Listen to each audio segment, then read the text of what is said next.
निवासी 10 रुपया हमारे भजन के खुश होते दिए हैं, उसको 10 लाख की राशि का भगवान प्रदान करे। बोल गोवर्धन महाराज की बाबा। हाँ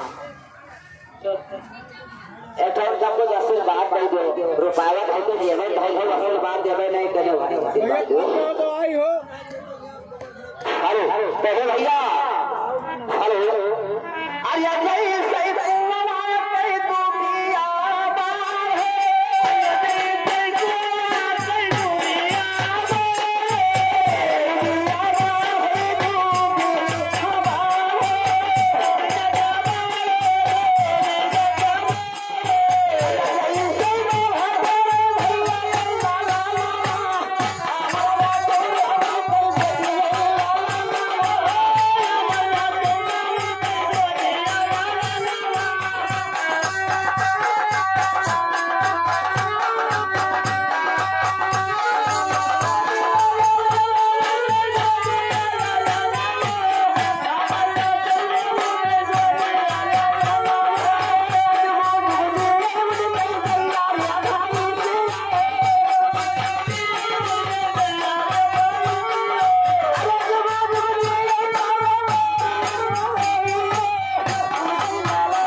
भैया के बेटे की तरफ से इस सौ के नोट में से 30 रुपया आया है और उनको भगवान 30 के बदले 30 लाख रुपया हमारे गोवर्धन महाराज उनको पूर्ण रखे और ऐसे हमारे समिति चलते रहते। हाँ तो कैसे भैया हमारा भजन पूर्ण हो गई भाई, पूर्ण हो गए, छाप लगाई दी गए और का राम राम राम राम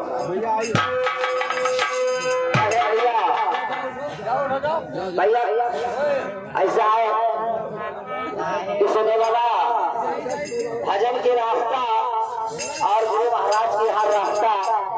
छे नाई कोई जान है वो नाई जान है और जो जान है तो करके जब गलत है। हेलो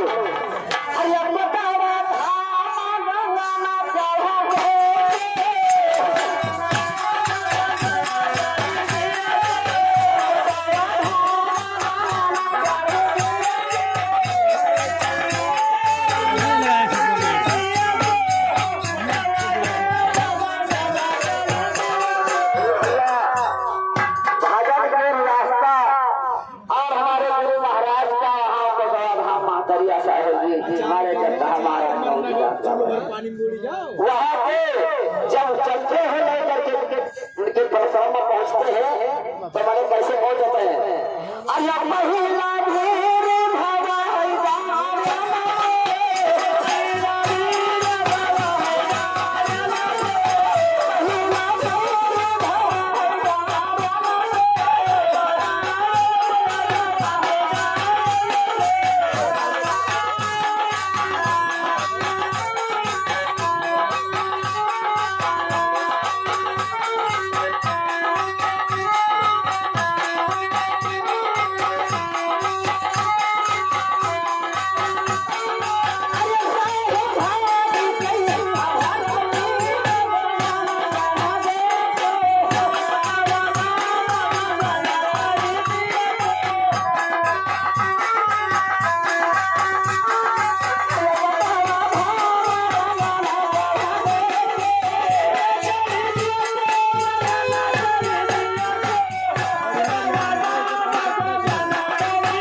ये 10 रुपया से कई बाबा को कदर करते हुए इस भजन को कदर करते हुए ये 10 रुपया दे रहे हैं उनको भगवान हमारे गोवर्धन महाराज उनको दम के वाला 10 लाख रुपया पूरा करे पूरी से भैया की भैया कहा गया कि महिला भीड़ कारण बहन हो लागत होता ऐसे। अब बाबा हमारे साहेब जी भागत चले जाते और क्या हुआ अल्लाह सारा भीड़ भवा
दान दिखाओ तुम पहले